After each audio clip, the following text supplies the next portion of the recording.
మాజీ శాసనసభ్యులు తాడిపత్రి మాజీ శాసనసభ్యులు పెద్దారెడ్డి గారు తన సొంత నియోజకవర్గం మరి సొంత ఇంటికి వెళ్ళినప్పుడు తెలుగుదేశం పార్టీకి సంబంధించిన నాయకులు కార్యకర్తలు ఎవరైతే ఉన్నారో వాళ్ళు దాడి చేయడం చాలా హేయమైనది. ప్రజాస్వామ్యానికి ఇది ఒక చెంపపెట్టు లాంటిది. ఎందుకంటే మరి శాంతి భద్రతలు కాపాడాల్సినటువంటి ప్రభుత్వం, ముఖ్యంగా ఎవరైతే పోలీస్ వ్యవస్థ అధికారులు ఉన్నారో వాళ్ళు మరి ఇటువంటి ఘటనలు ఈ రాష్ట్రంలో మరి వైఎస్ఆర్ కాంగ్రెస్ పార్టీ కార్యకర్తలను నాయకులను చంపుకుంటూ పోతున్నారు. ఈ తెలుగుదేశం పార్టీ వాళ్ళు చంపుకుంటూ పోతూ మరి శాంతి భద్రతలకు విఘాతం కలిగిస్తూ శాంతి భద్రతలు లేకోకుండా ఈ రాష్ట్రంలో చేస్తున్నారు Telugu Desam party. Chandrababu Naidu diversion politics చేస్తున్నాడు. ఎందుకంటే ఆయన అలివిగానే హామీలు ఇచ్చాడు. హామీల నుంచి ప్రజల దృష్టి మరల్చాలంటే ఇలాంటి అసాంఘిక కార్యక్రమాలు, శాంతి భద్రతలకు విఘాతం కలిగించే కార్యక్రమాలు చేస్తే ప్రజలు దానిపైన చర్చ చేస్తారు. ఈ ప్రభుత్వం ఏదైతే చంద్రబాబు నాయుడు నాయకత్వంలో నడుస్తున్నటువంటి ప్రభుత్వం ఇచ్చిన హామీలను మర్చిపోతారనే భ్రమలో ఉన్నారు. చంద్రబాబు నాయుడు ప్రభుత్వం గుర్తుపెట్టుకోవాల్సింది ఒక్కటే, మీరు ప్రజలకిచ్చిన హామీలు ప్రజలు ఎప్పటికీ మరవరు. మీరు చేసిన మోసాన్ని, మీరు ఈరోజు ప్రజలను మోసపుచ్చుతున్న తీరును ఈ రాష్ట్ర ప్రజానీకం అంతా గమనిస్తున్నారు.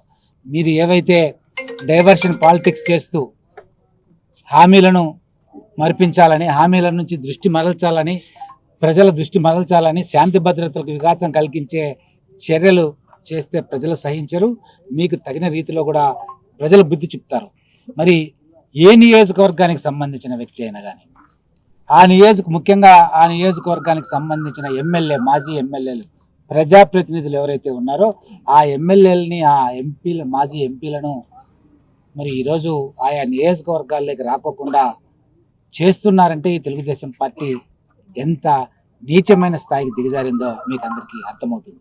మరి మొన్న లాస్ట్ మంత్ పొంగనూరులో కానివ్వండి, మరి ఇంకొక నియోజకవర్గంలో కానివ్వండి, నిన్న తాడిపత్రి నియోజకవర్గంలో, ఇలా చాలా ప్రకాశం జిల్లాలో చాలా చోట్ల ఎమ్మెల్యే అభ్యర్థులు ఎవరైతే ఎమ్మెల్యేలుగా పనిచేసి ఎమ్మెల్యే అభ్యర్థులుగా పోటీ చేసి ఉన్నారో వాళ్ళు కూడా ఆ నియోజకవర్గంలో ఉన్న తమ సొంత ఇళ్ళకు కానీ, మరి తన పార్టీ కార్యకర్తలు, శ్రేయోభిలాషులు ఎవరైతే ఉంటారో వాళ్ళ ఏవైనా కార్యక్రమాలు, శుభకార్యాలు కానీ అశుభకార్యాలు కానీ ఏవైనా వాటికి కూడా మరి ఈరోజు అటెండ్ అవుతుంటే ఓర్చుకోలేక శాంతి భద్రతలు విఘాతం కలిగిస్తూ మరి ప్రజల దృష్టి అంటున్నది ఈ ప్రభుత్వం.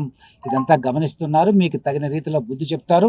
మేము మరి పెద్దారెడ్డి గారిని మరి తాడిపత్రి హెడ్ క్వార్టర్లో ఉండేలాగా మరి చర్యలు తీసుకోవాలని ఎస్పీ గారిని ఇందాక కోరాము. ఆయన కూడా మరి 2-3 రోజుల్లో సానుకూలంగా నిర్ణయం తెలియజేస్తానన్నాడు.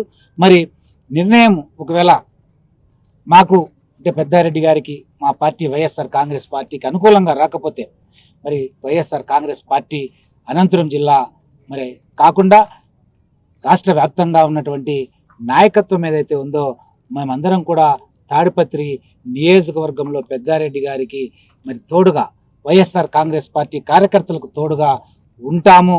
వైఎస్ఆర్ కాంగ్రెస్ పార్టీ కార్యకర్తలు, నాయకులు ఎవరు కూడా అభద్రతా భావానికి గురి కావద్దు. వైఎస్ జగన్మోహన్ రెడ్డి గారు మనందరికి కూడా అండగా ఉంటారని ఈ సందర్భంగా కూడా తెలియజేస్తూ, మీరు ఈ తెలుగుదేశం పార్టీ ప్రభుత్వం ఏదైతే ఈరోజు చేస్తున్నటువంటి దుశ్చర్యలు, శాంతి భద్రతలకు విఘాతం కలిగించే చర్యలు ఏవైతే ఉన్నాయో వాటిని తప్పుకోకుండా గమనిస్తున్నారు. ఈ చర్యలు మానుకోకపోతే మీరు భవిష్యత్తులో మరి తగిన మూల్యం చెల్లించుకోవాల్సి వస్తుందని ఈరోజు తెలుగుదేశం పార్టీ నాయకత్వాన్ని హెచ్చరిస్తుంది.